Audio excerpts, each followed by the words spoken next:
All right, welcome everybody to Standing for Truth. My name is Donny Budinsky. I am your host for today's program. Now, on Standing for Truth, we defend the truth of biblical creation. And I am thrilled to have Helmut Welke back with me today for an important program. Helmut will be speaking on the fossil record. He will be reviewing many of the famous so-called transitional fossils that proponents of evolution look to as evidence for common descent. This isn't Helmut's first time here. His presentations have been a blessing to this ministry. And so please see the description box of this video or the official website, standingfortruthministries.com, for links to his previous presentations on this channel. You'll find presentations such as aliens, UFOs, and the Bible, and also a presentation that focuses on our ancestors, Adam and Eve. Helmut, as always, I understand how busy you are, and so I really appreciate the time that you offer us. How you doing today? Good, Donnie. Glad to be here again. Always Absolutely. enjoyed chatting with you. Amen. I love it. I'm looking forward to this, Helmut. And so before we get into your presentation that I am excited to see, it's definitely a popular topic, the fossil record and the so-called transitional fossils. And so I'm going to give our guest here, Helmut, a formal introduction before we get into the presentation. Mr. Welke is a retired engineering manager, having worked in a variety of U.S. and international assignments with a Fortune 100 company. In 2006, he was elected to the board of trustees of an international society serving the industrial and systems engineering profession. He holds a U.S. patent and is well versed in the use of science to design and manufacture advanced products. His bachelor's and master's degrees in industrial engineering were awarded by the University of Illinois at Urbana. In 2012, he was elected a fellow of the Institute of Industrial Engineers. Helmut is a member of the Creation Research Society and an ambassador for Logos Research Associates. He recently was elected president of Creation Summit, an organization that seeks to bring the truth of creation to college campuses through seminars and organized debates. He has presented creation science in schools, churches, and at civic organizations throughout the United States, plus France, Poland, and Germany. Helmut has been looking at the creation evolution question for over 30 years and wants young people everywhere to hear both sides of the issues. Amen. In other words, Helmut, you're more than qualified and equipped to be speaking on these topics, brother. I'm going to hand it over to you. Well, thank you. I think there's a lot of good things to discuss. Some of it everybody can find, but I hope I put it together in a nice package for you today. I was just tinkering with it, so I hope the presentation is not too disjointed, but we'll get through it. Should we go ahead and jump to it? Absolutely. Sounds good, Helmut. I can get your screen up here for people to see. And there we go. Looks good. I can see your first slide. Okay, you can see the whole little thingamajiggy there and Tiktaalik and other fossils. And some of you may remember I've moved to Tennessee in the last 7 months or so. And we're in the process of forming a Tennessee Creation Fellowship. We just got our website up. I did a presentation on dinosaurs last night. But anyway, let's get into this. Fossils. An interesting quote that came from Scientific American is, okay, let's fix this. There we go. That fossils are set in stone, but their interpretation is not. And that's the key. What are we going to interpret? What really makes sense in various people's interpretation of what the fossils actually say. So let's review. Let's go back to Darwin's book. And in his own book, he writes this: the number of intermediate varieties which must have formerly existed on the earth must be truly enormous. Why then is not every geological formation and every stratum full of such intermediate links? That is the key right there. He says This perhaps is the most obvious and gravest objection which can be urged against my theory. Well, today we have a lot of other new sciences such as microbiology and genetics, but those are other talks that are great objections to his theory. But it's quite clear Darwin believed his own story, and he never recanted. He continued to bask in the acclaim that he got because people, that society in general, just didn't want to live under the rules of the Bible, particularly in those days, which were probably a little extreme, but still was blamed on the Bible, and he wanted nothing to do with the Bible. He had a lot of other things going on in his life. But in his book, he does admit here that every geological formation should be full of intermediate links. We're not just talking about 1, 2, 3, 4, maybe half a dozen to a dozen examples, all of which today are very controversial. There should be hundreds of thousands of examples of intermediate forms if his theory was true. But he just went on to predict that as we dug into the fossil record, we would find the proof of his theory. And what should we find? If random evolution was true, if the evolution of life from a simple cell to an invertebrate, to a vertebrate, and finally mankind, if that really happened according to Darwin's one tree of life, then we should find lots of intermediate forms throughout the fossil record, not just a few controversial finds, which we will get into. But this is what should be, this is what Darwin said himself we should find in the years after his book was published. It's now been 165 years. And so there should be a continuum of fossils randomly scattered throughout the earth, randomly showing all sorts of transitional life forms. And of course, you could also ask, why aren't there more transitions alive today if they really existed? And this evolution is an ongoing, slowly moving process. There should be lots of intermediates, dead and alive, if you really think about it. Now, the alternative, of course, is special creation. That, as it says in Genesis, God created the biblical kinds. And if special creation was true, then we expect to find only fully formed forms of life similar to the variety today, with clear divisions between the classes and phyla as we observe today. And I would submit that maybe this is at the family level of classification. You have species, you have genus, and then you have family. So one example of this would be the cat kind. Now notice the creation orchard is the basic biblical kinds as created in the Bible in Genesis for both plants and animals, but we'll look at just mostly the animals today.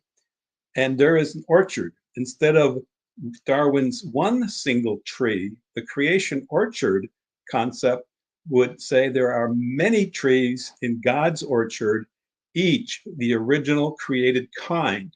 Is there variation today among the original created? Yes, but they are within strict limits, clear divisions as we see today. For example, I talked about the cat kind. We could have a pair of originally created cat kinds, and we do have some fossils and artistic renditions of what an early cat might have looked like. You would only need two of these in creation and then coming off the Ark of Noah.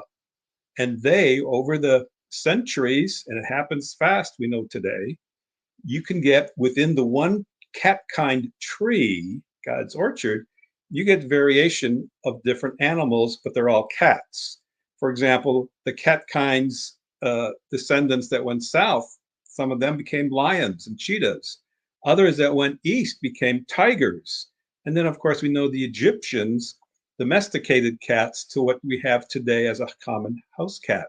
But if you ever watch a tiger or a lion in a zoo, they behave like cats, with licking their paws and looking around and strutting about like they have no cares in the world.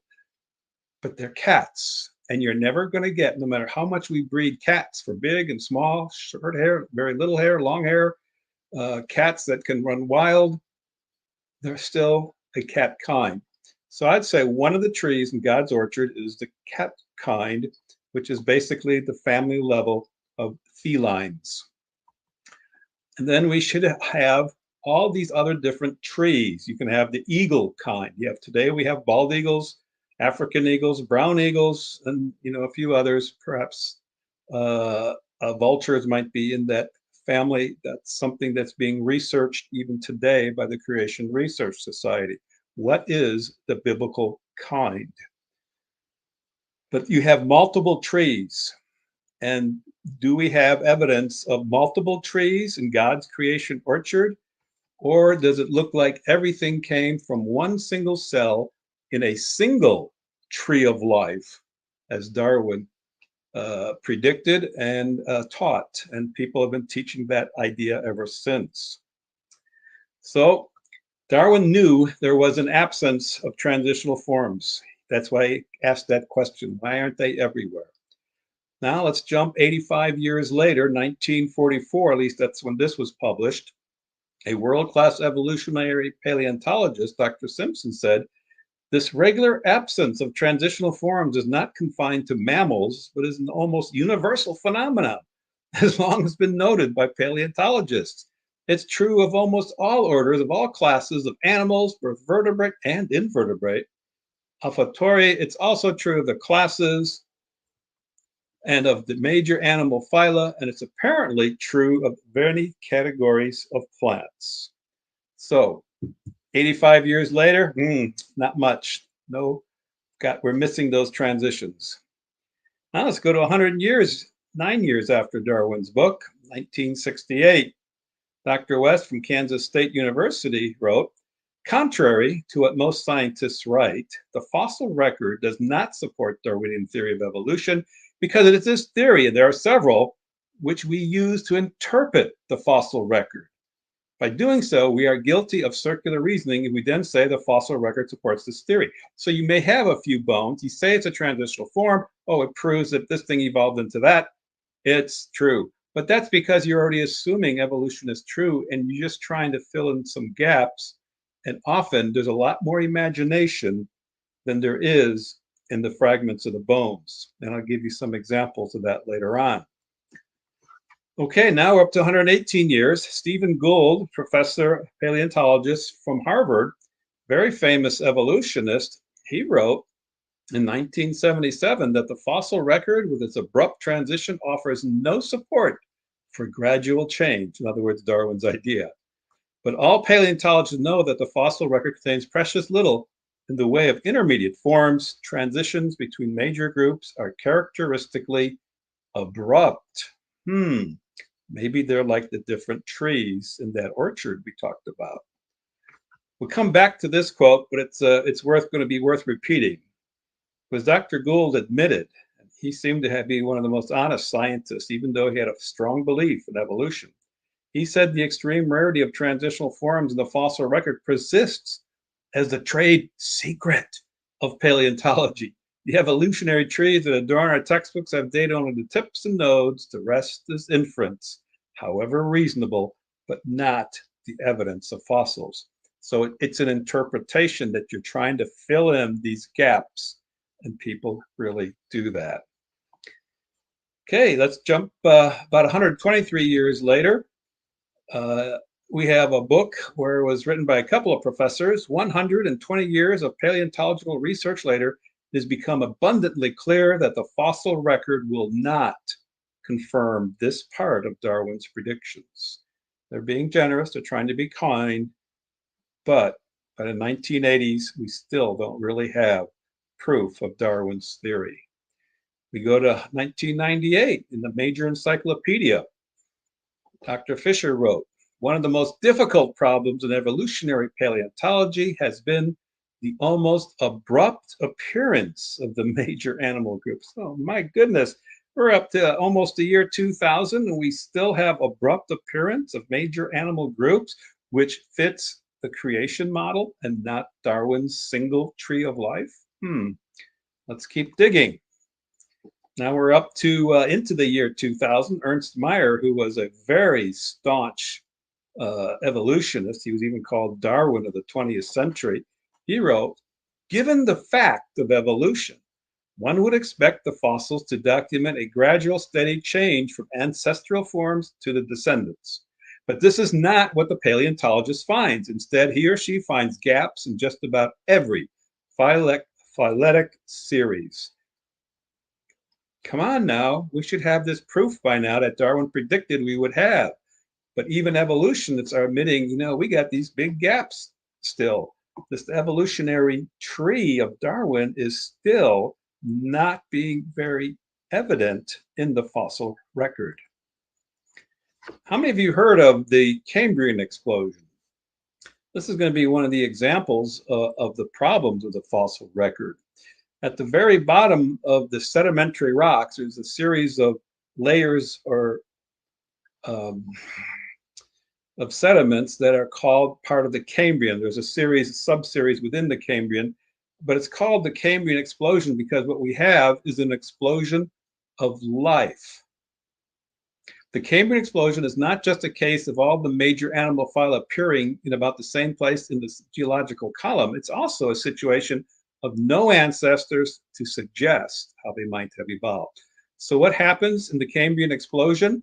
We've got all types of complex creatures. These happen to be sea creatures that live at the bottom of seas, shallow seas, but they are very representative of the major animal phyla that we have today.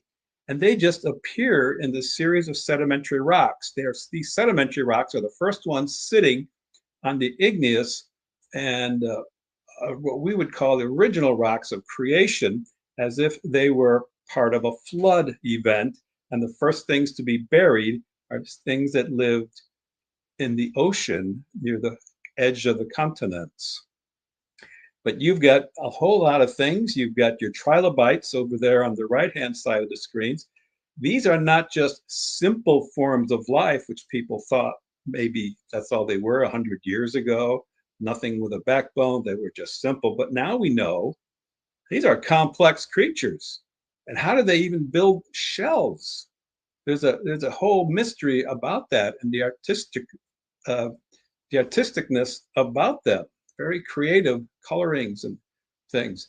But what's really interesting are the eyes. These eyes are very complex. Trilobites is just one of the most complex, but they're all already there. They're already functioning. And that's why they say it's an explosion of life, because in the rocks below this, you have no fossils other than a few bacteria, single-cell creatures. But to go from a single cell to these complex creatures, things like squids, nautiloids, which are now extinct, the trilobites, all kinds of marine plants, where do they come from? They just pop into those rocks as if a whole habitat of things under the sea was suddenly buried and have no ancestors. That's why it's called an explosion of life. Okay. Well, if you look at it, even evolutionists have to admit there's no question that such gaps exist. A big gap appears at the beginning of the Cambrian explosion over 500 million years ago, when great numbers of new species suddenly appeared in the fossil record. That's why it called the Cambrian explosion. That's the name of the rocks, and it's just an explosion of life. So where'd they get the 500 million years? That's just a guess. Well, it must have taken 500 million years for a simple cell to have evolved into a trilobite or a nautiloid or all the other plants and animals that live under the sea. They're not that simple. And so, you got 500 million years here of Earth history that's missing. And people know it. In fact, I recently heard of a paleontologist and another evolutionary atheist who wanted to explain this a little bit better. He's proposed that we should change the name of the Cambrian explosion because it sounds like a sudden appearance of things being created that lived in this habitat and not evolution. So he wanted to call it something mild, like the Cambrian events, or something milder than an explosion. But I don't think his idea has caught on because it does look like an explosion. But of course, You know, we do have all these different types of life forms, as you can see in the white area of this graphic. And then they draw in lines and they try to talk about how the eukaryotes came from prokaryotes, and then in the very simple cells. And then you have the Cambrian explosion in the white of all those different types of life forms. And then they try to show how they evolve. Now remember, they're admitting you have 500 million years of supposed time and history. Drawing lines on what they evolved from is nothing. Anybody can pull out a crayon and it'd be just as scientific.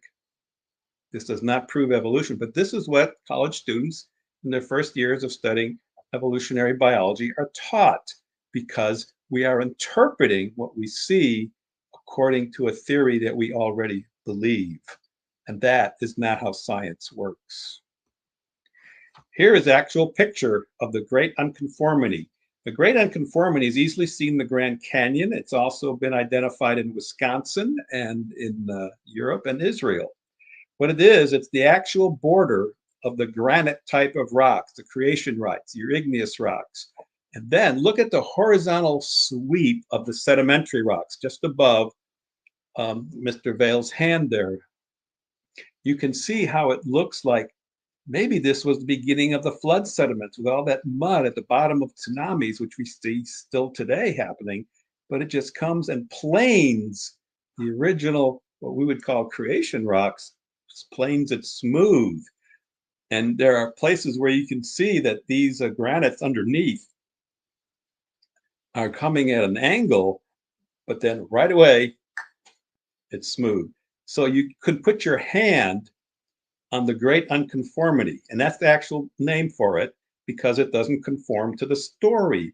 We have 500 million years of missing evolutionary stories and history between the first sedimentary rocks, the beginning of the Cambrian sediments, and the creation rock underneath. It looks more like it was one big event, like maybe a flood event, a catastrophic event, killing all the things living at the bottom of the seas at the first stage.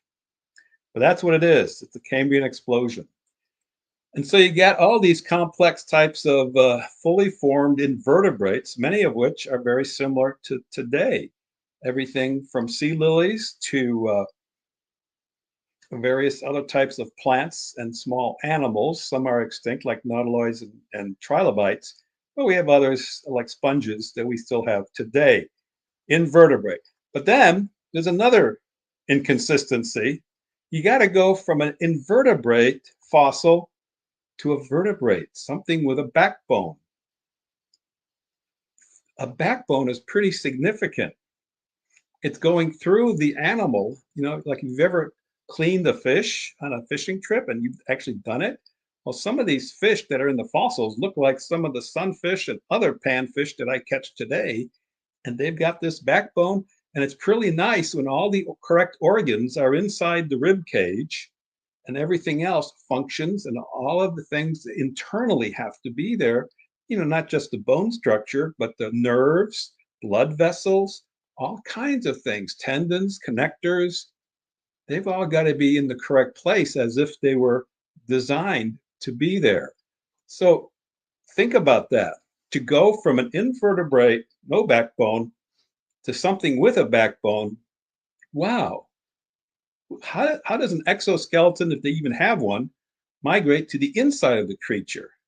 There has to be all kinds of interaction with the lungs, the guts, the heart, muscle attachments, not to mention the nerves and everything else, because it wouldn't be good if a rib went through the heart because of, you know, it was on its way to evolving that like that. That wouldn't last very long, now would it? So even this step is another unconformity. The transformation from invertebrates to vertebrates would have been a major event in Earth's evolutionary history if it happened. And supposedly, well, they just say, well, this must have taken 100 million years. Yet the fossil record does not leave a single shred of evidence for this enormous transformation. Come on now. As Darwin said, we should have all kinds of intermediate forms, because this is a big deal. It's one thing to go from a simple cell to all those multicellular creatures like nautiloids and trilobites and sponges. And now you're going to go from those invertebrates to a vertebrate creature? They just say, well, it probably took 100 million years based on no evidence.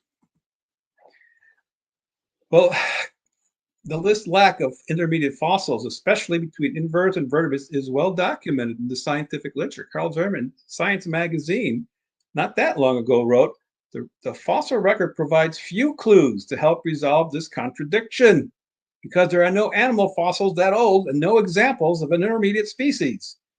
No examples. This is a huge missing link in Darwin's story and the single tree of life. So, after 150 years, how many fossils do we have? Well, too many to count. We probably have 1 billion fossils.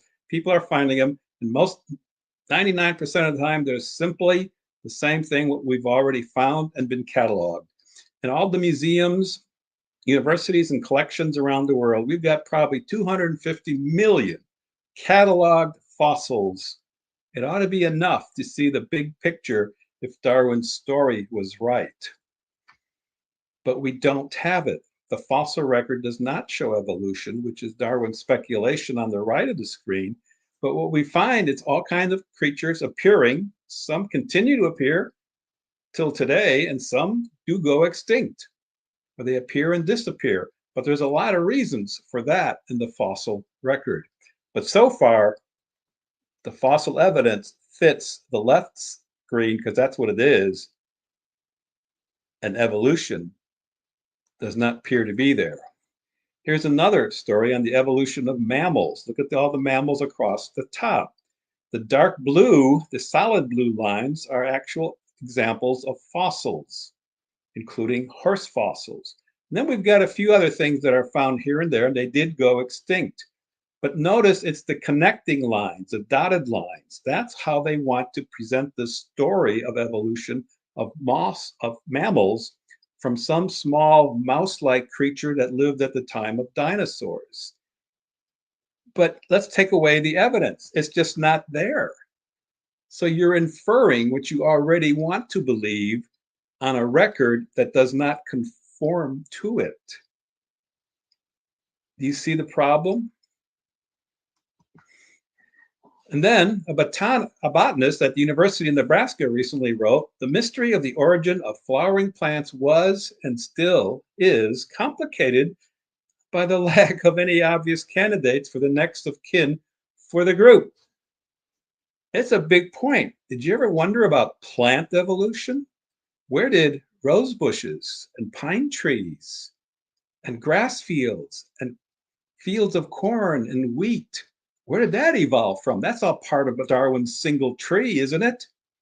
Plant evolution is rarely talked about because they don't even have a good story when it comes to this part of the evolutionary tree and made up story, really.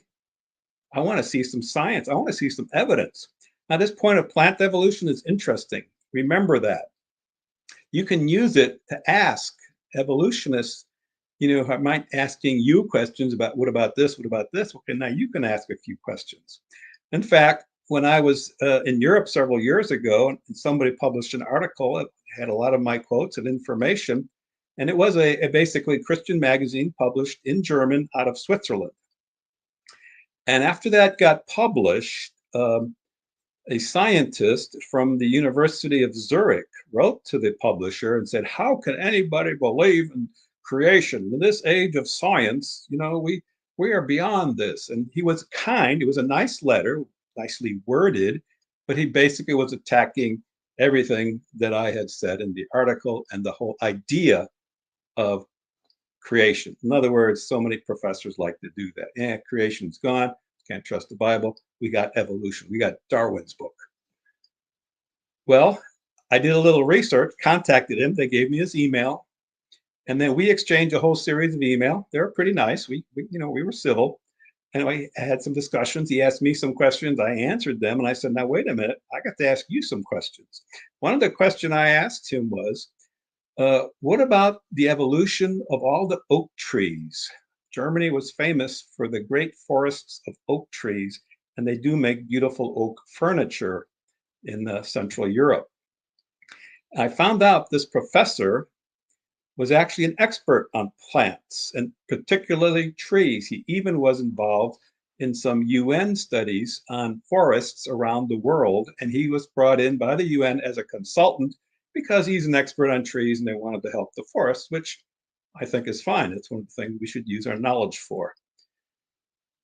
But I did ask him, okay, you're an expert on trees. What did oak trees evolve from? Think about their massive trunk of a beautiful hardwood. The tree bark is unique to oak trees. There's red oaks, there's white oaks, and there's other oaks, but they're all oak trees. They all have acorns and the unique shape of an oak leaf. Where did they evolve from? Well, he wrote back and said, oh, there's a lot of evidence of the evolution of oak trees. And he sent me 2 links to 2 different scientific papers. Well, I actually looked at them, read them, and I wrote back to him, now, wait a minute. All these papers they assume evolution is true, but the evidence they're presenting is only that we are finding evidence of oak trees deeper and deeper in the fossil record. So they have evidence and they have nice pictures of a fossilized oak tree leaf and acorns, obviously oak trees, but they're finding them deeper in the record, but they're still oak trees. And so I pointed that out to him. You know, I read your papers, these ideas.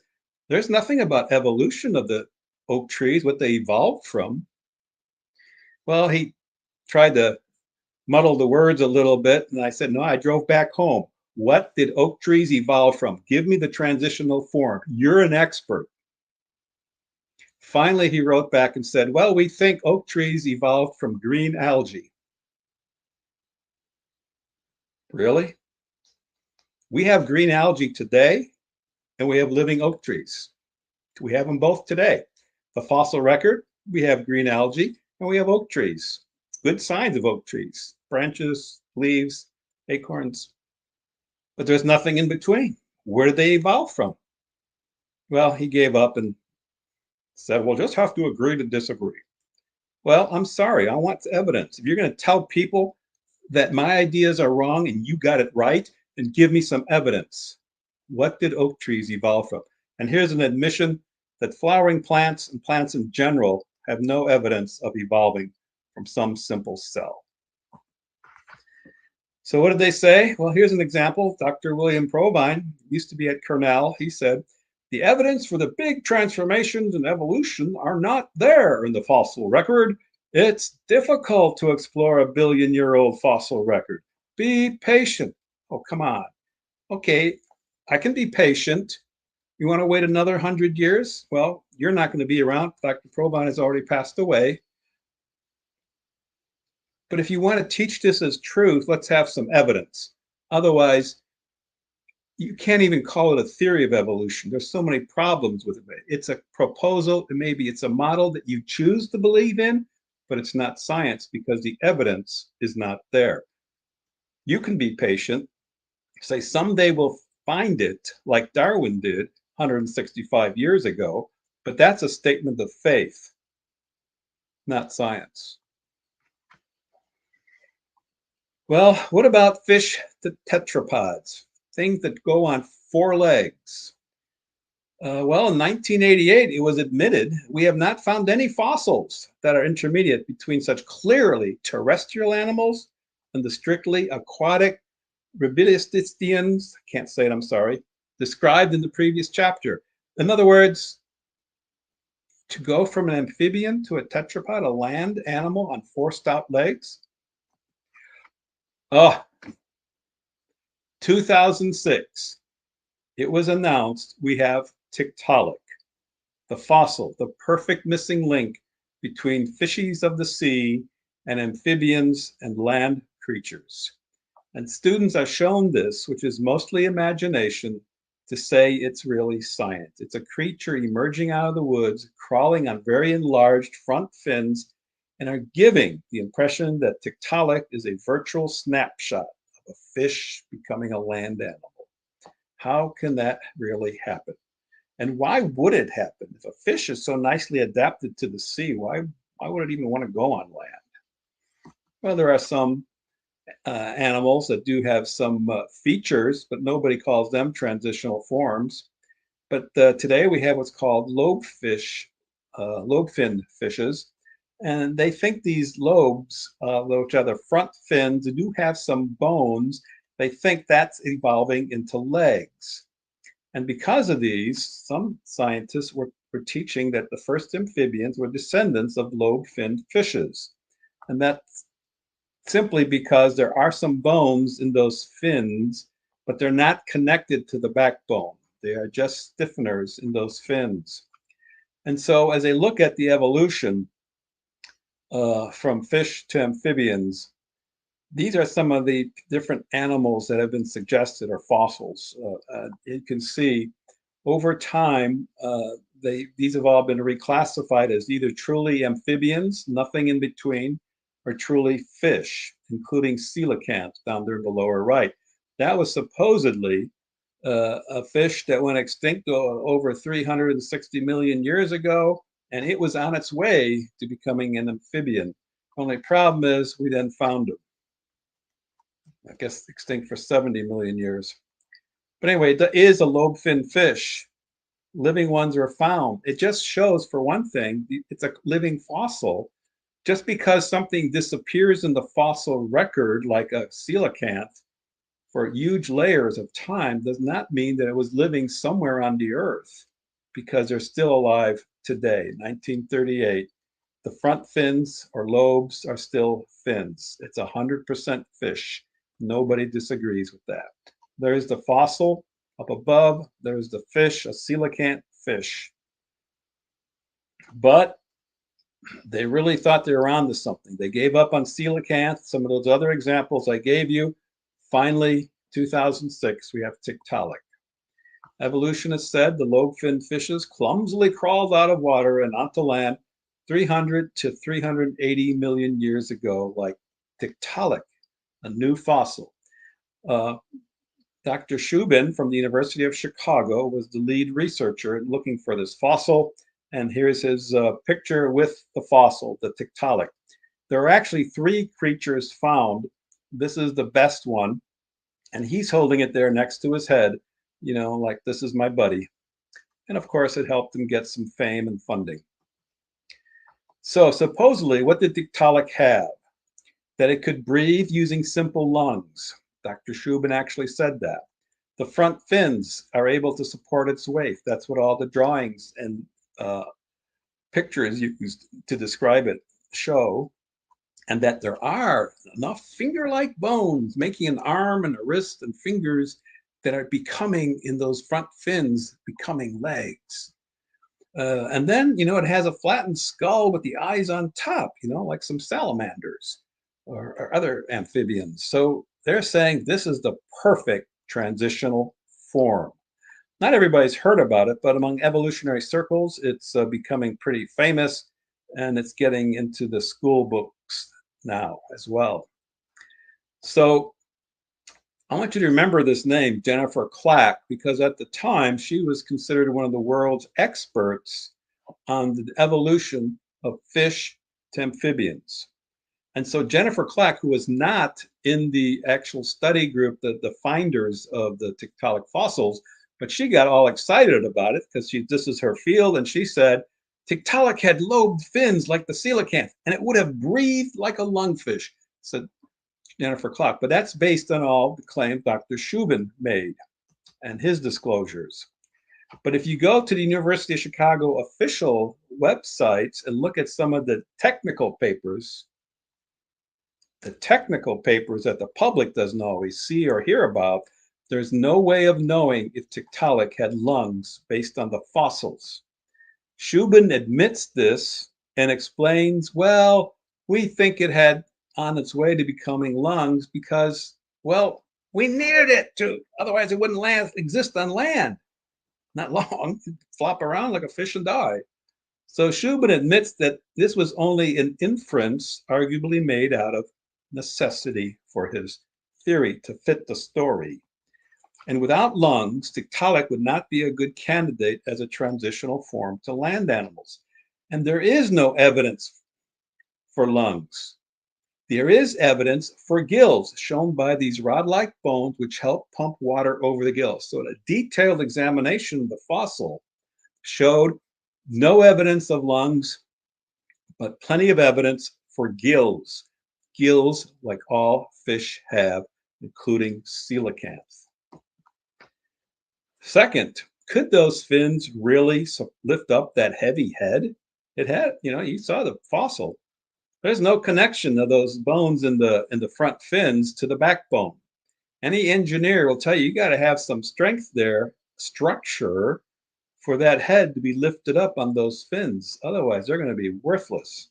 And there are a little bit of bones, just like a coelacanth has bones in its fins, but no connection.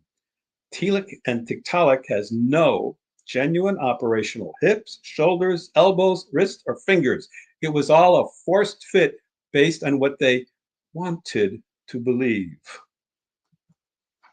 Tiktaalik is clearly another example of a large bottom-dwelling fish. Here's the fossil. Look at it. Look at the size of the fin in the actual fossil. It's very much smaller than almost all Tiktaalik cartoons, animations, and museum models. Compare it. They've actually used some other animal fossils to reconstruct Tiktaalik, just saying, well, we don't have everything in Tiktaalik, but we've got some initial evidence, but it's not there. Here's one of the models. I've actually saw that model like that, museum in Chicago, Natural History Museum. And they show this creature kind of lifting its head out of the water. But there on the right, you see the actual fossil. That is just imagination. And again, there is absolutely no sign that the few little bones in the fin, which actually can help a fish swim like coelacanth, has no connection to the backbone. Therefore, it's impossible. It's going to lift that heavy head out of the water. The actual fossil front fins are small, flat, no evidence of joints. And the rear fins are almost non-existent. But they just want them to show like they're becoming large and muscular. It's not a transitional form. That cartoon never happened. So remember this. Tiktaalik, could it breathe using simple lungs? No, didn't have simple lungs, it had gills. The front fins, were they able to support its weight, at least just its head to get out of the water? No, nothing there to do that. Does not have arm, wrist, and finger-like bones. It does have some bones in the fin, and that's it. And the flattened skull with no eyes on top, well, that's true. That is true. But so do other fish today, like flounder. And have you ever heard of a dusky flathead fish? This is a fish that was caught off the coast of Australia. Flathead fish are dorsally compressed. Their body is wide but flattened and very low in height. And both eyes are on top of the flat head.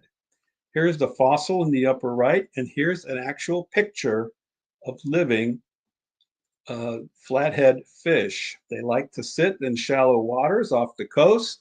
They bury themselves almost in the sand, and then they catch their prey because they can still see good with the eyes on top. Here's another picture of a dusky flathead. I'm going to show you a little video clip. Look how these things behave. This was filmed by Ian Banks. I got this, with all respect, on the internet. It's available, but take a look at how these things hide. And then if they get disturbed, they just take off. And what's interesting, when you really read about the fossil Tiktaalik, I said there were 3 creatures found. One was significant that they like to show. Well, look at the behavior of these fish. They like to sit in clumps, in families perhaps, in the sand, waiting for prey to come by, and then they, swoop up and grab something to eat. But they sit together in the sand, and then when disturbed, they all take off together.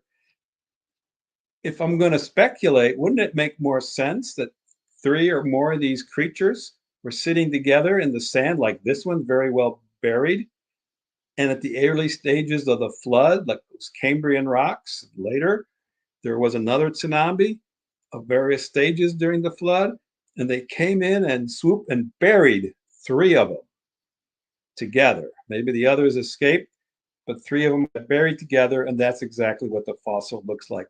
It looks like a dusky flathead. It's actually Tiktaalik is what we would call a living fossil, because I think it is a flathead type fish related to these fish, which are nice game fish off the coast of Australia today. Well, remember 2006 is when Tiktaalik came out, Nature magazine. It's a premier science magazine. They put it on their cover when fins became limbs. Just 4 years later, they had to change the story, because in 2010, they talk about 4 feet in the past. Tetrapod trackways from the early Middle Devonian period in Poland. These are the Polish footprints of tetrapods walking on open ground, and these are dated 397 million years ago, and what's now Poland. Wait a minute, Tiktaalik was supposed to be 380 million years old at the most, and it was just developing legs. But now we have Polish footprints, their own dating methods say this is 397, almost 400 million years ago. And it's clear from these fossils, something was walking 18 million years before Tiktaalik, and it was walking on stout legs. Look at those numbers. This is the end. If anybody knows anything about the fossil record, you ought to know about the Polish trackways, and that is the end of Tiktaalik, even if you want to ignore the evidence of what the fossil actually shows. Nature admitted they force a radical reassessment of the timing, ecology, and environmental setting of the fish to tetrapod transition. They force it. All you Tiktaalik fans, why aren't you talking about the Polish footprints? Here they are. Oh, well, this just pushes back evolution. But again, no evidence. Here's how those footprints have been analyzed. It's clearly a creature walking with fully developed skeletal structure, maybe in some mud and a little depth of water, trying to support its weight and to escape maybe an onrushing flood. But this is, again, solid footprints. And any evolutionist who has looked at this agrees. You've got the trackway of a creature with the skeletal structure to support its weight on 4 legs. And it matches the way these creatures walk today. So this is all becoming something different. They still try to give it more fish-like look to it, but that is not true. Tiktaalik is gone, and anything like it. This is truly a walking fish. Remember I said Jennifer Clack, an expert? Well, she looked at these Polish tracks and told the UK Guardian, well, it blows the whole story out of the water, so to speak. Whatever made the tracks in Poland does not look transitional because they were walking with stout legs. They admit that. So even if you still want to believe in evolution, you cannot use Tiktaalik. First, so much of what was said about it is fraudulent. Second, you've got these tracks of something walking on stout legs. And Jennifer Clack did say, we thought we'd pinned it down. We have to rethink the whole thing. She was the one that was very excited about Tiktaalik. So before she died, she knew that they didn't have anything. So Tiktaalik, the perfect missing link, or just another fish? That's all it is. And no, not a transitional form. And of course, if it's fully fish, it still fits the story. Now, in 2014, Dr. Shubin did try to salvage his discovery that this is Tiktaalik. He tried to do a little further analysis on the rear bones, the pelvic bones that they don't normally show, but they're not pelvic bones because they're attached neither to a spine or a true leg. And there are big fish that have big bones in the back. You just can't, because they're a little bit bigger than most fish, call it the pelvic bones. That's what he's trying to do. He's trying to say, well, yeah, I know we've got problems with the front of the fish, but the rear still looks like it's a transitional form. But no, again, it's a contrived story. It simply suggests that the front and hind limbs were equal in size, as is common in modern lobe-finned fishes. I'm going to jump ahead. How many of you heard of Archaeopteryx? Here's the fossil. Here's what they think it looked like. Actually, it looks more like a bird to me. It's got fully formed feathers. Now, here's the thing. The Archaeopteryx fossil is supposed to have lived about 150 million years ago, maybe 120 to 150 million. But T-Rex and dinosaurs lived up to 65 million years ago. So I've got fully formed feathers, wings, and a wishbone structure in a creature that looks like a bird, almost twice as old as T-Rex and other dinosaurs that today they're trying to glue feathers onto, which is a ridiculous anti-science thing to do. So what about Archaeopteryx? Well, I mentioned it's in the wrong sequence. It's too old. For one thing, birds are found earlier in the fossil record than the dinosaurs they're supposed to have descended from, says Dr. Rubin. And that's a pretty serious problem. And there are other consistencies with the bird to dinosaur theories. This was published in Science Daily in 2009. Archaeopteryx, you know, you've got a bird, it's got a respiratory system that's a complete redesign because it's a pump flow-through system and not in and out bellows system like all mammals and land creatures have. And the walking with the use of the femur bone on the hip is totally different in birds. You ever watch birds go? Well, they've got that femur bone tucked up. And they've got a hollow bone structure for as if it was designed to be less weight so it can fly.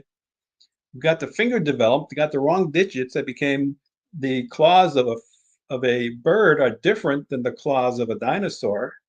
And the complexities of the feathers themselves. Wow, they are complex. They are not like scales on some reptile or amphibian or some perhaps dinosaur type. It's totally, completely different structure, and they grow completely different than hide does. And again, Archaeopteryx is too old. But I've seen places like National Geographic where they just kind of play with the numbers and put it in the right sequence because they want you to believe it came from a dinosaur. Alan Fiducia is not only a paleontologist, he's an expert on bird anatomy. And he said some time ago, Archaeopteryx probably cannot tell us much about the early origins of feathers and flight and true proto-bird because Archaeopteryx was, in a modern sense, a bird. Paleontologists have tried to turn Archaeopteryx into an earthbound feathered dinosaur, but it's not. It's a perching bird. And no amount of paleobabble is going to change that. You've got to change the sequence. You've got to come up with a whole story of where feathers come. Because yes, we do have feathered creatures in the dinosaur record, but they're fully feathered. They're birds. And dinosaurs, real dinosaurs, according to the classification, have no feathers. They have skin, they have pieces of collagen, which some people interpret as birds, or as feathers, excuse me. Well, let's tackle one more issue. Remember, Tiktaalik or whoever, whatever animal you want to pick, they need a transition of when animals evolved in the sea and then decided to walk on land. Again, they don't have a good story there.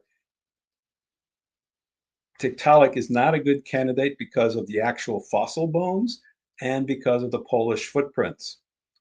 But, you know, they've got to have a lot of stories. And one of the stories is some animal on land, fully adapted, you know, now living on the land, decides it likes the taste of fish and goes back into the water and in millions of years turns into a blue whale. Holy cow, talk about a fish story. I wanted to see some real evidence here. And again, you know, they try to manufacture it with pieces of bones. One thing that came up in the late 1990s was a fossil called Pakicetus. It's supposed to have been maybe a bear-like or a wolf-like creature that really wanted to eat fish, and it's diving into the water, and by pure imagination, it evolves into a porpoise or a seal, something that wants to eat fish. And those legs, which used to have to evolve from fins to legs, the legs are now going back to fins. They have to have a story because we have mammals that live in the sea. Mammals like sea lions, porpoises, all kinds of whales, they're mammals. And they're designed to live in the sea. Certainly look designed, if you know anything about design, because they work and they function very well in the sea. But they need a story that a land-like creature, and one candidate was Pakicetus. Well, this is what they actually had. They only had the gray sections from the skull, the back of the skull, a few teeth, and a little part of the lower jaw. That's all they had. And then look at the picture on the left. That's what the artists were told to draw. Oh, it's becoming a sea lion and then a porpoise and who knows what else. It's pure imagination. Here it's written, small, dog-like appearance. If you stumbled across this small, dog-like sized Pakicetus 50 million years ago, you could never have guessed that its descendants would include giant sperm whales and gray whales today. Yeah, you're right. I would never guess that. How about you? Would you really? If you weren't taught this in advance? Well, 3 years after Pakicetus came out, a lot more of the bones were discovered in 2001, and it revealed that Pakicetus was primarily a land animal, about the size of a wolf.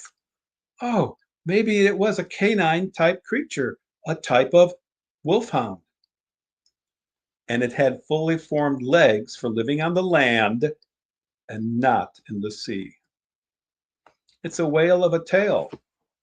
I can't go into all the details. We don't have time for that. But it's pure silliness. There are too many changes. The nostrils at the end of a snout. You have a dog at home, whether it has a big snout or a long one, the nostrils are up there. Where do porpoises and whales have their blowholes? On top of the head. Man, that would have to cause a lot of interference with the brain and the eyes if that thing was going to slowly move.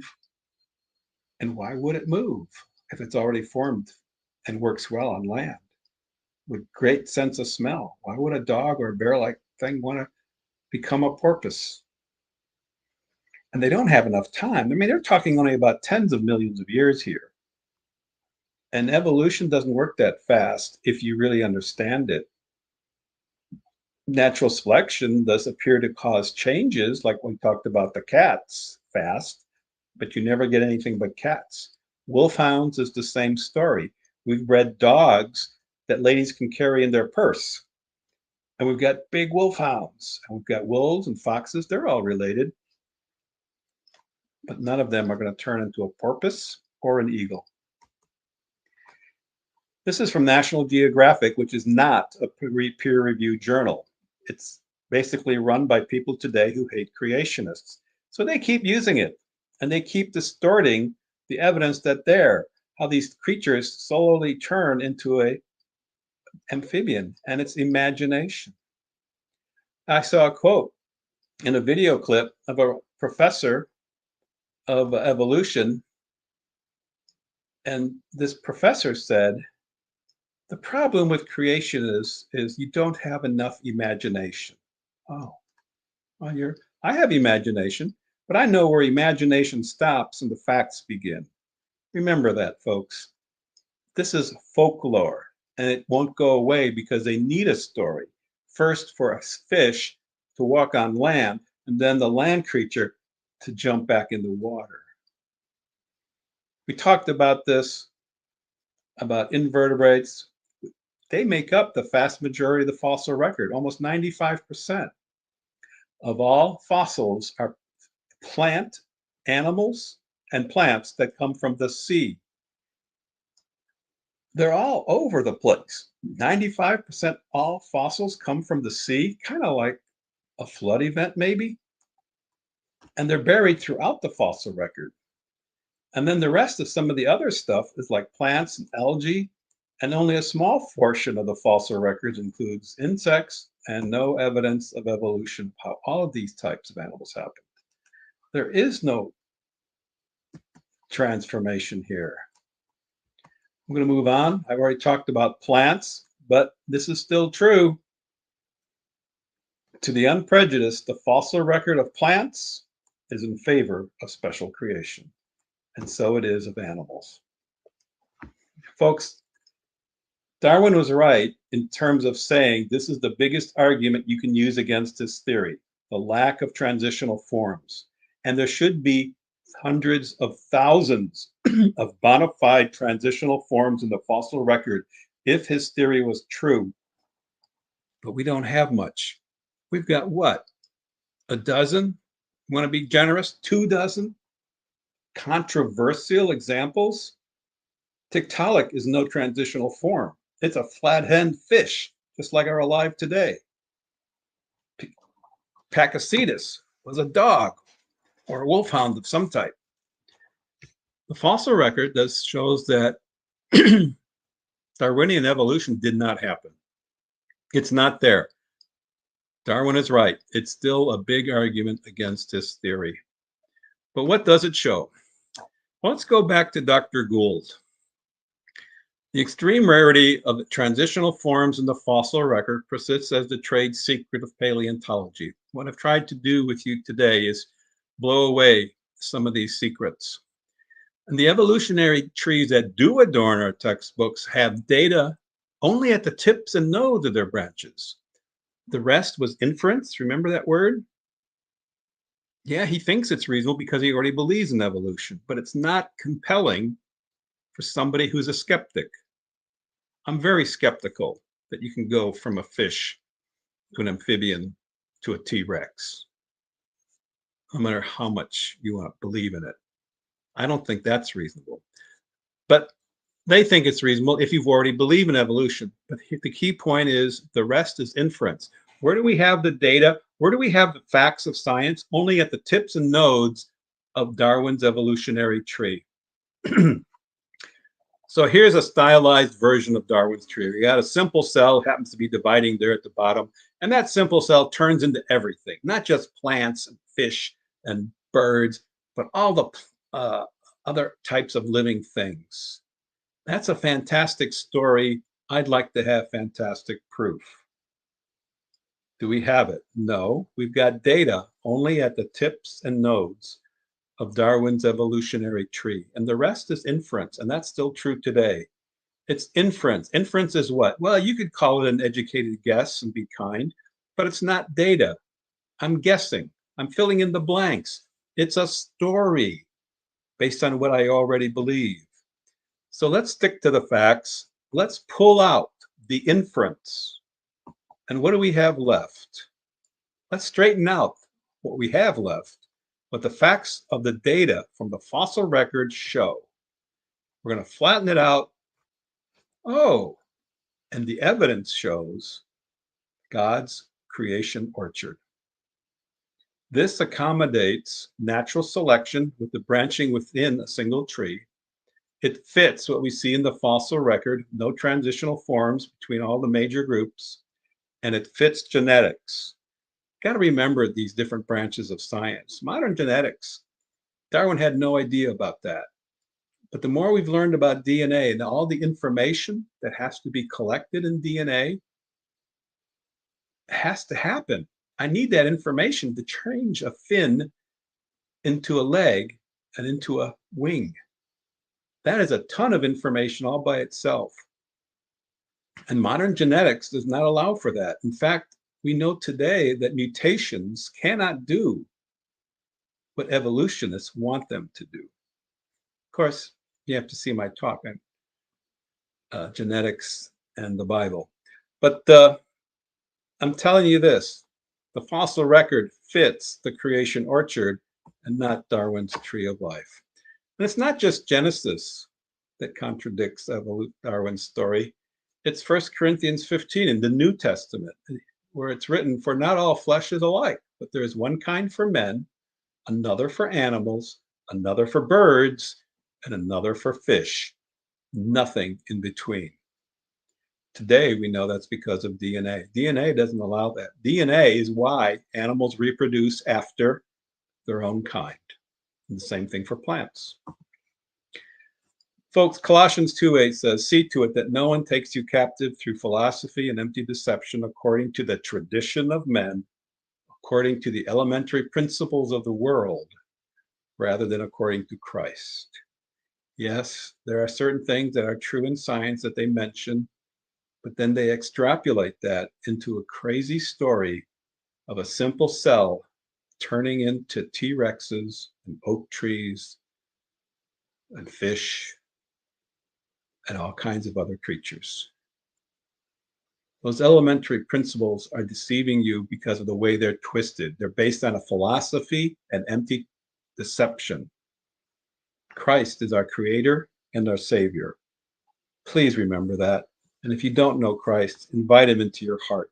That's the way to live life in this world and to overcome the problems of sin and to look forward to a life in a new heaven, a new earth, that there is no sin and disease, death, or die.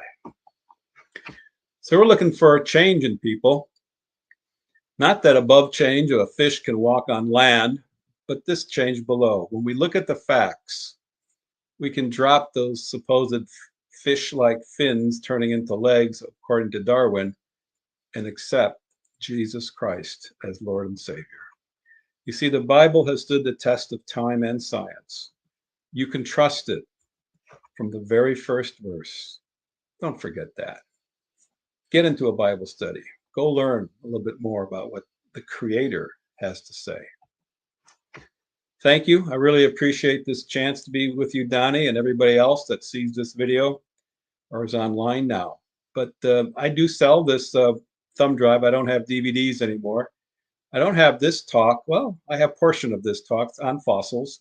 I also have carbon-14, age of the earth. I have chimp versus human DNA. I do have human genetics in the Bible, atheism, and a few other talks. 7 major talks. So instead of, buying 7 DVDs, you get it all on one thumb drive, plus some short videos that are just excellent from other scientists. And then we have some PDF documents that I've written. Send an email to me, info@creationtn.org, info@creationtn.org. And tell me you want to order this. I can send you an invoice with a credit card link, and I will mail you this thumb drive at a special price of $42, free shipping in the US. Send me that email. We also have on hand some DVDs if you do have a DVD player. Both of these feature interviews of many great scientists, PhDs from major universities and international ones, that talk about why they believe the Bible and not Darwin. Great stuff. Dismantle is a relatively new one. It's being translated into German. So if you have any German speakers in your family or your overseas friends, I'm going to be distributing that in a beautifully done, dubbed version in German of Dismantle. And of course, Evolution's Achilles Heels is available from CMI, as well as you can order it from me. Just send me that email. Tell me if you're interested in that. But hey, that's my story. That's what I think I have time for. Donny, I appreciate the chance. Thank you, Helmut. Wow. That was excellent. That was comprehensive. Archaeopteryx, Tiktaalik, whale evolution, problems with plant evolution. And so I appreciate how much work and study you clearly put into that presentation. I would say that's a must watch right there. And so great work. Well, thank you. Cheers. So, yes, cheers. Well, we got quite a few questions here from the audience. And one question that I have based on... Pardon? Should I stop sharing? Oh, yeah. I took your slides off the screen so we can... Yeah, looks okay. Good. So your thorough rebuttal to Tiktaalik. Excellent points. I love how detailed you were, especially considering the fact that both Tiktaalik and whale evolution, the whale series from Pakicetus, Ambulocetus up to modern whales, is still frequently employed as major arguments today. And so oftentimes what I'll see as a response to Tiktaalik, you made several great points, one specifically about the tetrapod foot tracks in Poland that predate Tiktaalik by about 20 million years according to the conventional timeline. Their own numbers, 18 to 20. Right. And so I've seen evolutionists and evolutionary scientists argue, okay, that was a bit of a surprise to find, but as we know today, domestic dogs, which many would argue came from wolves, can still coexist at the same time as creatures that they descend from.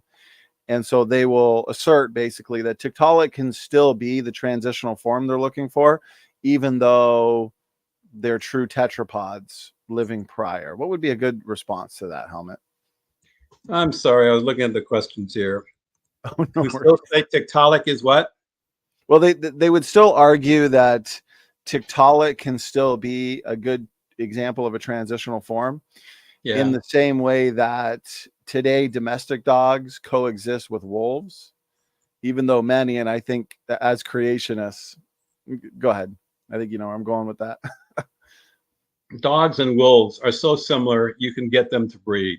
You're not going to get an amphibian breed with a fish, are you? Come on. Tiktaalik does not have the features it needs to lift that head out of the water. It does not have any sign of a lung. It has the signs of fin. So that's why gills. So, those are the facts you got to hang on to. And the whole story of a fish deciding to walk on land is silly. It's not science. It's silly. Yes, I understand good scientists, honest people do believe it, but that's more a case of a life of indoctrination than really looking at the facts. Even Jennifer Clack had to give up on Tiktaalik because of the Polish prince. That seals it. That's icing on the cake. Right. We got true tetrapods existing prior to the so-called fishapod that would be the transition from fish to amphibians or tetrapods. And so, okay, that's great. So here's a question. We've got a good mix in the chat of skeptics and non-skeptics. Yeah. And so here's a question here from Base Theory. And he's asking, how were evolutionary scientists able to predict these transitional anatomies before they are discovered? Well, it's kind of an after the fact prediction. I understand they were looking at that because they thought that's where they might find it. But you got to remember, they didn't find it. Don't let the question twist you around. How can they predict these transitional things? But they weren't discovered. The whole question is illogical based on facts, isn't it? So yes, they still have this prediction, but they didn't find anything. Got it? Right. Isn't the question assuming that transitional anatomies were discovered in the first place, Helmut? Well, it assumes that they did discover them. Right. Because the last clause of the question is before they are discovered. They can predict lots of things, but that doesn't mean they're actually finding any of these things. They can predict so many things, and usually what they find contradicts their prediction. So often, without telling you, they change their predictions. So it's just a really bad case of circular reasoning here. Right. I think you nailed it in your presentation when you pointed out that there should be there should be thousands to millions of true transitional fossils that leave us with no doubt. But the fact that we argue about a few controversial ones like Tiktaalik, which you demonstrated is not transitional, the whale series, Archaeopteryx, at best, I think an excellent point. Mm-hmm. We have to remember that Darwin predicted, why isn't every strata of rocks full of transitional forms? And everybody admits they're not. Remember, It's the trade secret of paleontology. the public's only given their handful of examples that they say this evolved into that. But when you get into the details, as you should, if you want to believe this story, the story falls apart. That's right. So here's a good question. You talked about early on in your presentation, Helmut, about the Cambrian explosion, that we got this sudden appearance of all of these phyla, these sophisticated body plans, sudden appearance of coral, jellyfish, trilobites with their sophisticated eye system. And so as a response, typically from evolutionists, and it looks like this is one of their responses, Taylor Kay, who's a creationist, but she says she's heard evolutionists argue that the reason why there aren't many fossils prior to this Cambrian explosion is because those animals were soft-bodied and didn't leave fossils, which explains the lack of transitions. Is this correct? She's wondering. No, you can't use that argument because the Cambrian explosion is full of soft-bodied creatures. So we have soft-bodied creatures. That's kind of a, an appeal to nothing. We do have fossilized soft creatures. In fact, Darwin predicted we would never find soft creatures because he thought all the fossils would have, something hard, a bone or, a shell. But we have fossils of jellyfish. Right. By the hundreds and thousands that have been found across the US and Canada. Jellyfish. Yeah, they're very soft. Did you ever see a dead one on the beach and chop it up with a stick or something? They're very soft and they are fossilized and they look exactly like modern jellyfish. So the whole story of, okay, that's just an excuse that doesn't hold water at all. I saw somebody named Ian. He talked about the reason animal life first evolved in the seas is because there was no oxygen on the land. Well, you have to have oxygen atmosphere for the land, for the waters to pick up and be distributed so that the fish and other creatures can get it through their gills and other structures. They pull the oxygen out of the water. But secondly, the whole myth of a great oxygenation event, I addressed this in my talk on the atheism and the origin of life.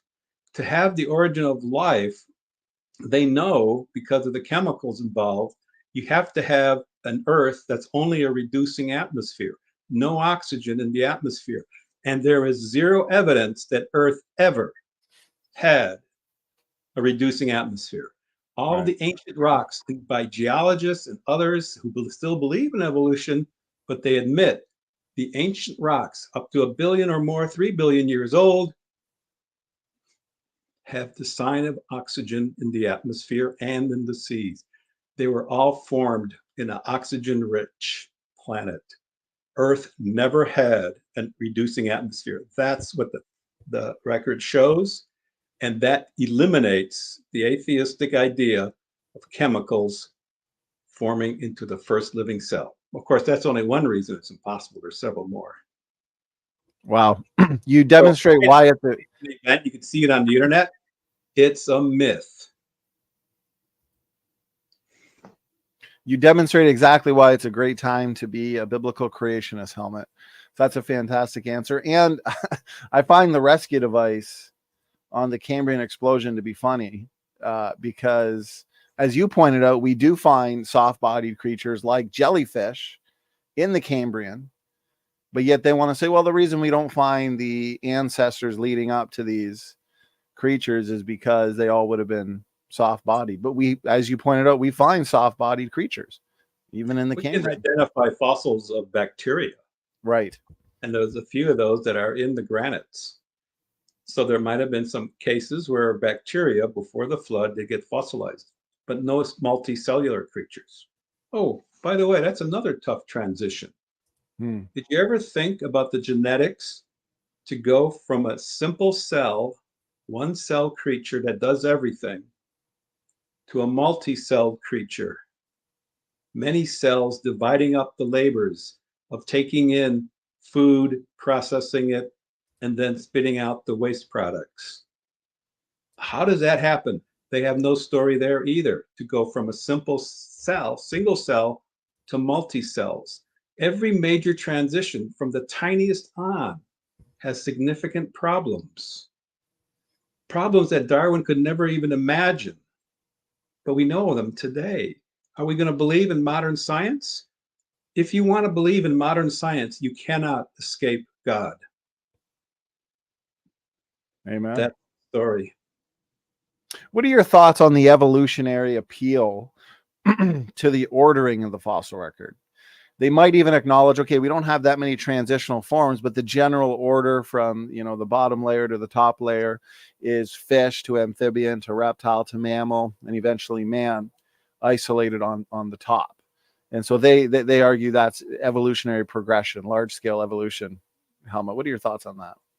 Well, you still have the gaps, but the best answer is that the fossil record, the geological column, is more a record of habitat and what was the sequence of burial in the year-long flood event. That is still the best way to interpret all the sedimentary rocks full of dead things around the world, is that there really was Noah's flood. We'll have to have a talk on that sometime. Yes, absolutely. Okay, so a question here on whale evolution, which again, I appreciate how thorough you were there. So evolutionists, as you know, argue that whales have vestigial hind legs. So they'll look at fossil whales like Basilosaurus and they'll point to the really small hind legs. And then today, modern whales like a blue whale, they'll say they got even smaller hind legs. And so evidence that they used to walk on land. Question is, are these actually leftover remnants of the history of whale ancestry, Helmut? No, they're not, but they really are like all vestigial organs. Remember, that was an argument for Darwin 120 years ago, is that there is almost a list of 100, almost 100 vestigial organs in humans and some creatures like these whales' legs or bones in the back of their bodies that were vestigial, no longer necessary. But every one, modern medicine has shown every one of the vestigial organs in humans is necessary, including your appendix and your tonsils and so on. They are useful in life, or at least some part of your life, because you got to remember a lot of these things are going on when you're still forming in your mommy's womb. And as far as the rear bones, those are useful. Those are necessary. It's how whales give birth. They're like stiffeners. They're like a structure designed in the back of a whale. It helps whales in mating, and it helps them, the mom, to give birth. They are not vestigial hind legs. They are a necessary feature designed into the anatomy of whales, important for their survival today. Okay? Does that help? Great answer. Yeah, we got a functional feature in reproduction. And so evolution is all about passing on genes, reproduction, survival of the fittest. And so what happened before these hind legs were co-opted or transitioned into a functional appendage for reproduction? How were these whales reproducing is what I'd like to know from the evolution. Stiffeners for the just to hold the body to get close together. But they are very important in when a mom whale, calves a baby whale. They have a purpose, and there has no connection to the backbone. They're actually used, so it's not a vestigial organ at all. Do you think there's variation that, Helmut, just like we see variation in all kinds of creatures, as you've demonstrated in your presentation with the created kinds, we see a diversity of whales. So in the fossil record, we got Basilosaurus, for example. Today, we got blue whales and other types of whales. And so the reason why we might see so-called vestigial hind limbs that are functional, as you put it, that are maybe varied in the fossil record is just because there's a variation of whales in general. So we'd expect those components to vary, because oftentimes the evolutionists will look to the fossil whales and say, well, they're more prominent. Those so-called vestigial hind limbs, they're larger, they're more prominent, and so they're reducing over time. Those are I think those are more conjecture and what actual bones will actually survive. I don't think we can't always guess at the rest of the body structure, the soft parts that would have been there. So that's, that's grasping at a final straw. You got to have a whole pile of solid evidence and not just guessing at things. And that's the thing here. So many arguments for evolution over the last 120 years have been based on ignorance. Oh, we didn't know what these vestigial organs do. We didn't know about what they do, so therefore they must be proof of our evolutionary past. It's like junk DNA. Right. That was held up as evidence of evolution. Oh, those are just vestigial portions of your DNA that must have been used when you had a tail or swung from trees. It's leftovers of your evolutionary past. Well, today, we know that was just an argument out of ignorance because we didn't know what they were doing. But today, in the last 10 years, we know that those are all important controlling genes that control other genes. It's very important. So there are no vestigial organs. And just because you don't need a left arm, could you chop off your left arm? Could you live? Sure you can. Yeah. Does that mean it's a vestigial organ? Yeah. That's an extreme example. I understand that. But it's the type of thing that if we don't know what it does, it must be a proof of evolution. But it's an argument from ignorance. And then later, like even the whale bones or our appendix, we find out later, oh, wait a minute. Yeah, that's important. You couldn't have survived in your mommy's womb and be born without the appendix doing what it does, creating the first blood cells and so on, and then holding on to very important good bacteria that your digestive system needs. So yeah, they all have purposes. Just because we don't know it doesn't mean it proves evolution. Well, you mentioned junk DNA, and as you put it, there are no vestigial organs, structures. In the past, they used to think there's about 140 to 200 of them. As you pointed out, we've got a known function for basically all of them. And so now they're applying the same debunked argument to our genetics. And they argue there are vestigial genes, junk DNA. And so one argument for whale evolution comes from genetics. And they'll argue that baleen whales, so they got those bristles instead of teeth, once had teeth because and this is their assertion, they have broken genes or pseudogenes for teeth. And so they typically ask the question, why would God create non-functional tooth genes in whales that completely lack teeth? How do you know that they were designed for teeth? Maybe they were, maybe they're doing something else in the development of that whale. A lot of this is we just don't know. To be honest, I haven't heard this argument. But again, it's so minor and it's so based on we don't know for sure. How do you know those are pseudogenes that were designed for teeth? They look similar, maybe. Maybe there was some variation, but it doesn't mean it evolved from a wolf standing on the seashore. That's a stretch, isn't it? It is. And it doesn't say God would create non-functional tooth genes because we're not sure that those genes did something different in the development of a whale. We make so many statements that are conjecture, take it as truth, and then try to beat that creationist over the head with it when you really don't know what you're talking about.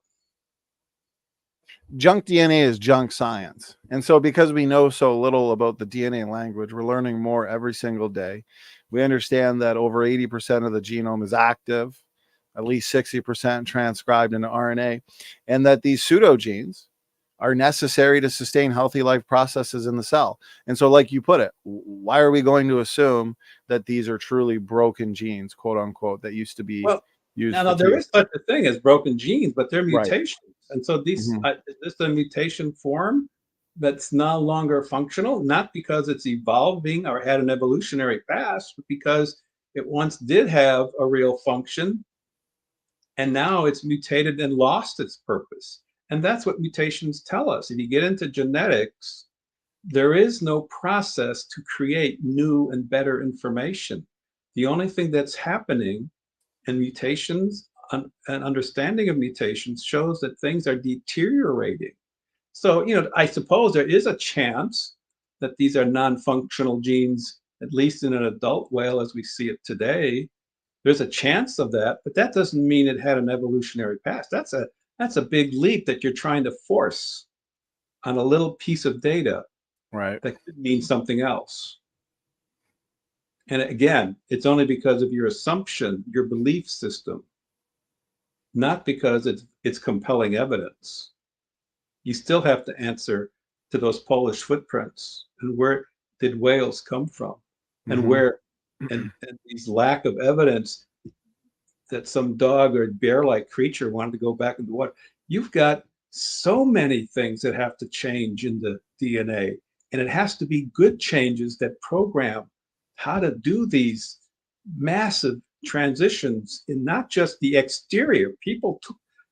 Evolutionists especially look too much at just the exterior. Oh, the arm and the fin, they look so much alike. And yeah, there's a few bones that are similar, and they try to talk about how this changed into that. Well, where'd that information in the DNA come from? And what about all the tendons, the connections, the muscles, the nerve endings? Everything has to be perfectly designed to fit and work. So it's just, you got to separate imagination from what we really know.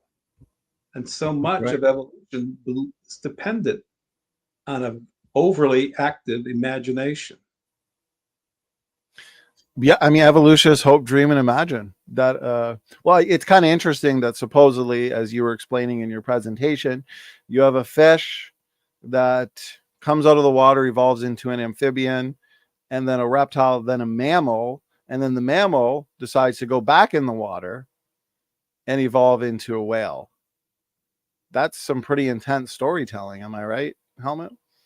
It's very big storytelling.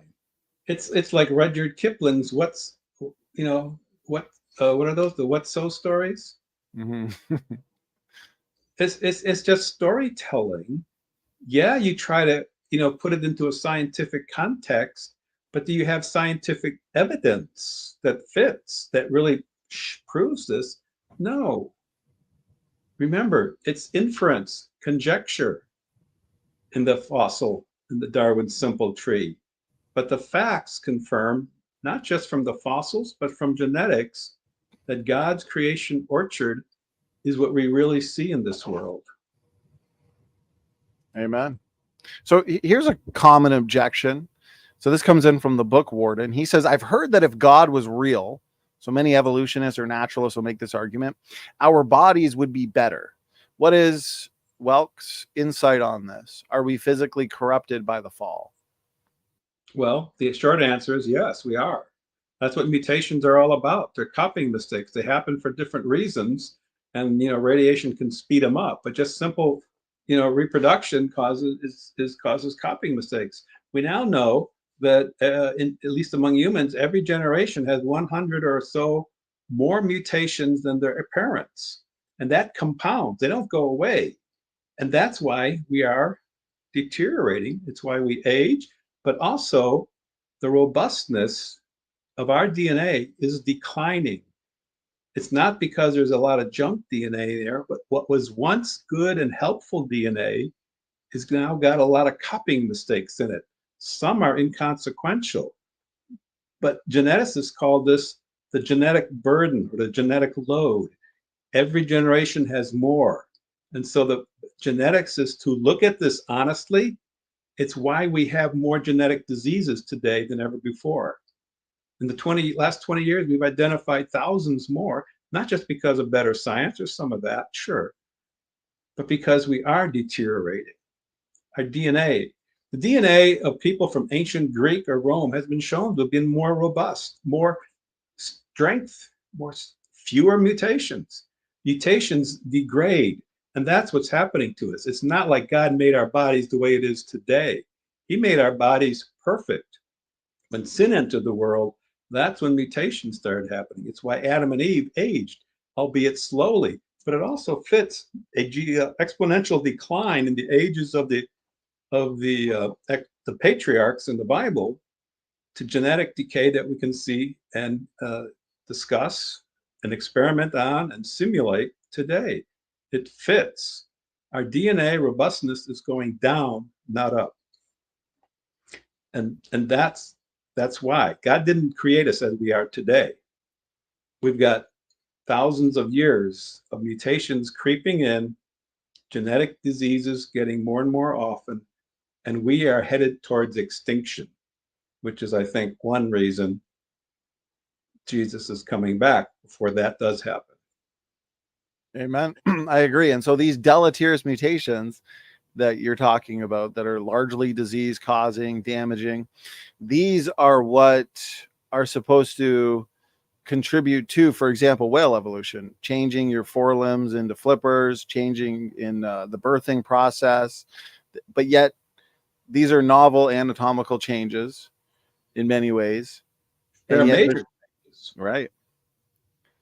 And so, you know, you've got to think about all the changes in the DNA, not just in what the proteins code for, but for all of those controlling genes. There is no such thing as junk DNA. There's controlling genes that control other genes that control other genes. And when they have problems, that kind of what leads to cancer growth. Because the controls that says, okay, reproduce, make this type of protein, but now stop, those instructions get mixed up. So we are declining. It's a sad story, but it's a result of sin. And that's why Jesus died for us, to get us over our sin and to make us eligible, because we have to have no sin to come into God's presence in a future heaven and earth. And we can only do that by having our sin forgiven. We cannot earn our salvation. You can do all the 5 pillars of Islam, and they will never say that guarantees you to heaven. No, it doesn't. Muslims will agree to that. You can do everything that Hinduism, any other religion said. You can throw virgins into a volcano like they did thousands of years ago to appease the God, because they know that God is disappointed in our sin. Sin is serious. And we live in a culture that doesn't want to take it serious. And our best, our most wonderful, our most loving out is to have our sin forgiven by our Creator. That's awesome. When you think about the love of God, that He would go to those steps and invade human history, rise from the dead, and make it possible to have our sins wiped out so that we can come into the presence of God. That's the good news. And that's why it's important that we, dispel some of these other myths, like such as Darwin's evolutionary story, which try to supplant God. And if we get rid of that, we can begin to see the truth of the Bible, not just of Genesis, but Matthew, Mark, Luke, and John. Amen. Amen. Beautiful. It's a free gift. Every other religion, there's something you have to do, as you put it, with Islam. But with Christianity, it's done. It's finished. It's a free gift. Now we are to live out our salvation, because just appreciation for what God has done for us and His love and His guidance He can give us through the Holy Spirit. But that's not what earns it. We've had our sins forgiven. That's what does it. Amen. And the free gift of God is that He died for us while we were yet sinners. That's how God shows His love for us. And the science matches the creation account. It matches the decline of our genome, the sin entering the world. The whole story fits the biblical account much better. Why not accept it and embrace it and live the life God wants you to? It is the way to live life. The Bible's the handbook for life. Amen. And it really is. Our hope is not in this world, brother. Our hope is in heaven. I've heard evolutionary science. I'm just curious as to your opinion. I have a feeling I know what you're going to say, but evolutionary scientists are so adamant. They say, okay, when we compare the genetics of hippos and whales, they're very close. And hippos give birth to live young underwater. Hippos also have, from my understanding, internal reproductive organs in the same way that whales do. And so they must share a common ancestor, whales and hippos, because of these observations. What are your thoughts, Helmut? Well, the genetically the genetic evidence for that to have happened is not there. Right. And just because things are similar doesn't mean they evolved one into another. That's just storytelling. It just means, you look at the way a hippo lives. It lives mostly on land. It does its thing in the water, but they're designed to do that, and they're designed to do that well.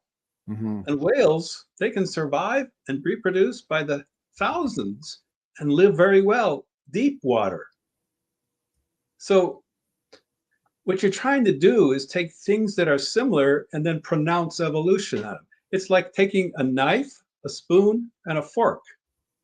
Oh, one evolved into another. Look, a knife, it's just a straight piece of metal, has a little sharper edge. But then over time, one edge of it flattened out and made a little bowl-like structure over time. That changed into a spoon. And then over time, that spoon, that bowl-like structure at the end split apart, and you've got the prongs of a fork. That evolved. That's what you're doing. Just because things have some similarity, you are forgetting the genetics that has to change the building program in the DNA to make all that possible and to do all the details correctly. Otherwise, it also is storytelling. That's right. A lot of storytelling, especially with fossils. Fossils are fickle. They can tell or sing any story that you want them to. Isn't that right? That's what they do. But their interpretation is not fixed in stone. Remember that. You take hippos and whales, their bodies have to perform a lot of the same If you see function. somebody saying I'm being stupid with the knife, fork, and spoon, I'm telling you that the hippo and whale is stupid. That's what I'm trying to illustrate. Right. I know the knife, the spoon, the fork evolution is stupid, but it's an illustration of the stretch you're trying to make by putting a few things that are similar and then saying they evolved by themselves and all the genetics changed and made sense. That is a stretch. Don't call me stupid unless you can defend the genetics of all that happening. You can disagree with me, but don't call me stupid because you're just showing your own ignorance. That's right. You can see how, what's the word I want to use? Sensitive evolutionists get when they see their evolutionary philosophy being exposed. Because go ahead. Go ahead. No, finish that. I was going to say, because you demonstrated or you showed what they believe in the beginning of your presentation, which I like, because you're setting the foundation for what's going to be discussed. And those that believe in universal common descent do truly believe that they as humans are related to strawberries, banana plants, whales, but they want to call us ignorant. Yeah. All I'm saying is I'm appealing to the facts of science, not the storytelling that goes with a few facts. Dig a little deeper and again, think of all the details and the changes that have to change in the blueprints of life. Right. That all has to be done correctly for the whale to be able to do that, and that the whales can give birth underwater and the baby whale knows exactly what to do and then swim up to the surface and start breathing. That's amazing. And I don't see that happening by chance without billions of whales drowning first. How are they going to evolve if they're drowning? Right.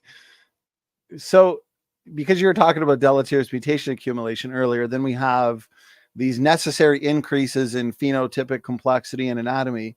Is there therefore, Helmut, a waiting time problem to accumulate this amount of beneficial mutations that'll lead to these changes anyways? Oh yeah, that's a big one. It is actually called the wait time problem. Wait being W-A-I-T. The Dr. Sanford even published in a secular genetics journal the results of a series of simulations, and they showed the open code of the simulation, and nobody had any problems with it.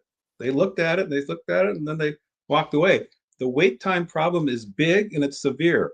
Just to get enough mutations that take you from a chimp to a human, you're talking tens of thousands, no, millions, a million or more correct changes in the DNA. And just to go 5 nucleotides to make them in the correct correction by mutation. You have to remember, it's not just a chance mutation occurs. If that happens, let's say in a male chimp, the right mutation of a series of just 5 nucleotides, which isn't much, but they've got to be correct and survivable. If that happens, it can't just happen in one male, one time, 1 out of a million chance. It's got to happen in a female who's nearby. It's got to be then established in a population. The wait time problem addresses this because you've got all these changes to go to a chimp to a human, and the difference is much more than 15%. It's not 2% like they used to say. They know that. Difference between chimp and human DNA is massive. Millions of nucleotides have to change and be changed correctly, and it takes time for it to become established in the whole population of chimps or whatever transitional form you pick. And that wait time problem has been published in secular scientific journals as being immense. To change 5 nucleotides took 1 billion years. Wow. You don't have enough evolutionary time to do all that. The universe isn't old enough to just go off the change. All the changes necessary from a chimp to a human. It is ridiculous to keep teaching that. It's anti-science. That's what it is. Because I don't want to give up my faith system that excludes God. That's the only reason. That's the only reason. Give me the science. You don't have it if you're an evolutionist and trying to explain everything without God. As I said, if you really believe in science and you want to get into the details of genetics, the fossils, everything else, modern biology, microbiology, biochemistry, you cannot escape God. Okay? You nailed it. I heard Dr. John Sanford, who published in the secular literature on the waiting time problem, as you're explaining, in his lecture at the National Institute for Health. He pointed out how over 10,000 scientists, if I remember correctly, read that paper on the waiting time problem. It's a rock solid paper, no counters, no rebuttals, and it's published in the conventional literature. It is. Yeah, because it was just pure science, pure simulation with the open code. They could find no flaws in it. It works. And it's a problem. And it's just one of many proofs or rock solid evidences that evolution cannot happen and did not happen. If you can't show us how it happened through genetics, like mutations, natural selection, environment, then don't tell us that it did happen by lining up a bunch of bones found in the dirt. Because then they're just imposing their evolutionary philosophy on those historical reconstructions, aren't they, Helmut? Exactly. They wanted so hard for things to fall into place for them, but they're not. And unfortunately, in academia today, you cannot admit that publicly. Right. Privately, they have no choice, I think. But publicly, your peers or your bosses will take away your funding. If you have tenure, you won't get fired, probably, but you start losing funding and getting uncomfortable. It's the same thing. So, yeah, it's a tough situation where a very poor scientific supposed idea has taken control of people's minds, and they don't want to hear the counterpoints. True science means we can discuss these things and point out things like the bone structure of Tiktaalik does not support lifting up its head, that there's no sign of rudimentary lungs, only gills, that it looks like a dusky flathead fish. Right. They don't want to talk about that because they don't really have much of a rebuttal, for one thing, and it counteracts their story. That's the sad part. Okay, it does counteract your story. Maybe you should reconsider your story. As we start to wind things down, Helmut, I appreciate how comprehensive you are on these important questions. And just with your presentation, anybody just joining us, please, you have to go back once we're done here, watch the presentation. Helmut does a fantastic job addressing Tiktaalik, which I think I'm going to turn into its own clip. Helmut, whale evolution, Archaeopteryx goes into plant evolution, and share this around. It's important. So as we start to wind it down, I am curious if you're familiar with the argument that biologos, I've seen evolutionary scientists line up embryos between a dolphin and a human, and they'll say that the dolphin, it seems more like an inference, maybe it's a false inference, but they'll say that the dolphin embryo in the beginning stages grows arm and leg buds, but then eventually those are reabsorbed. But in humans, you have the leg and arm buds that eventually grow into arms and legs. And they're saying, well, so that means the dolphin must have at some point had an ancestor with legs and arms, being a tetrapod. What would be your thoughts on that? Why? Why does that must? Why does that have to be? There's so much we really don't know. The whole idea of embryonic recapitulation, whether in humans or dolphins, has been proven to be so wrong and just anti-science. Even Stephen Gould said this is crap that got into our textbooks, and once it's in a textbook, it's so hard to get it out again. That's the issue. And so they're just grasping at straws. You pointing out one thing because these buds get absorbed, maybe they had another purpose there in its development. That takes more research. Right. I'm not that familiar with it, I'll admit, but it just sounds like another fish story. You're grasping at stories because you don't have a comprehensive story that fits all the facts of microbiology, biochemistry, genetics, and the fossils. It's probably another argument from ignorance. Just like the junk DNA, the vestigial organs. Correct me if I'm wrong, if we were to take two different cars from two different manufacturing companies, maybe a truck from GM and a car from Chrysler's, the early stages of manufacturing, everything's going to be pretty similar, I'd understand. But as the manufacturing process proceeds, then you're going to see the biggest differences. And then eventually you have the end product. We have a sedan and a truck, which are very different. And that's what we would see with a dolphin and a human, even if there may be some similarities in early embryological development. Well, yeah, we've all got to start somewhere. Right. But you're forcing a belief system on a few facts that that belief system has already been contradicted by other facts. Right. So clinging to one or two minor stories doesn't really help you. In fact, it makes a pretty sad situation that you're in. That if you're going to cling to a story with one or two little things that might maybe indicate your belief in evolution, but you're ignoring a whole room full of evidence that shows it doesn't really work, that's not helpful to you or anyone else, and it's not science. Are they grasping at straws in that instance? Absolutely, I would say so. Yeah, they don't have much, so they pick on one little thing and then they make a big story out of it and say, "Oh, see." Right. Well, yeah. What about the 42 things over here that don't match?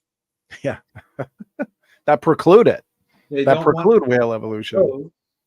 And that's what we have to do. Let's talk about it all. Let's talk about the big picture. You have to think of it. You know, as an engineer, part of my job was to look at a factory. You can look at a factory like you mentioned.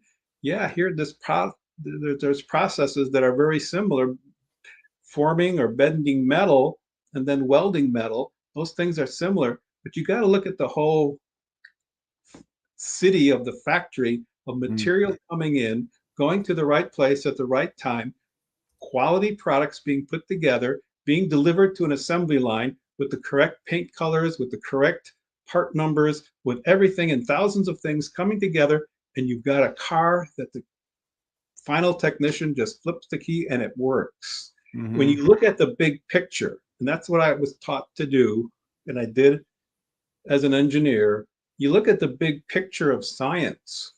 You can't just focus on a little bit and say, well, that proves evolution. No, it doesn't. It's just one little thing that you might be misinterpreting or not have all the facts because you're ignoring, especially since you're ignoring everything else. So when somebody tells you that this thing is changing into that, let's talk about the DNA that has to be behind it, the blueprints for those different products. They're going to be very different in the end stages, aren't they? And that's how it is with animals and people and so on. But people are more than animals. We're created in the image of God. We can be creative. I haven't seen a monkey write a symphony yet, Right. let alone an adding machine or a calculator. Amen. If they don't have a genetic mechanism that can take these creatures like Pakicetus to a blue whale over time, then their historical reconstructions are just stories, imagination, as you've put it. You poor creationists, you just don't have enough imagination. Well, as always, fantastic job tonight, Helmut. I always look forward to your presentations. They're always comprehensive and up to date. I've noticed you've always got up to date arguments, information addressing the best that they have to offer. And so I do want to encourage people. I've got the links here in the side chat from my mod and also in the description box to check out Helmut Welke's bio, website, past presentations, including presentations here. That's an old list, but it still works. The best thing at the end of my talk, you still have that info at creationtn.org. You can contact me directly. And I do like to travel. I have PowerPoint and will travel. Awesome. I'll have to present. We'll have to get you over here to Canada one day, Helmut. Hey, I agree. Yeah. Okay. Well, I think we'll wrap it up there. 2 hours has flown by. Again, I know how busy you are, Helmut, and I really appreciate the time that you've given for this. Any final words, final thoughts, anything you want to leave our audience with tonight? Well, I would just reiterate what my final comment was, the big picture. Look at the big picture. Look at all the branches of science that have to fit the puzzle. And the more we look at it, if you've got a puzzle and you've got 99 out of let's say 200 pieces and they all point to creation, maybe that's the better explanation. Amen. Well said. Great final words, Helmut.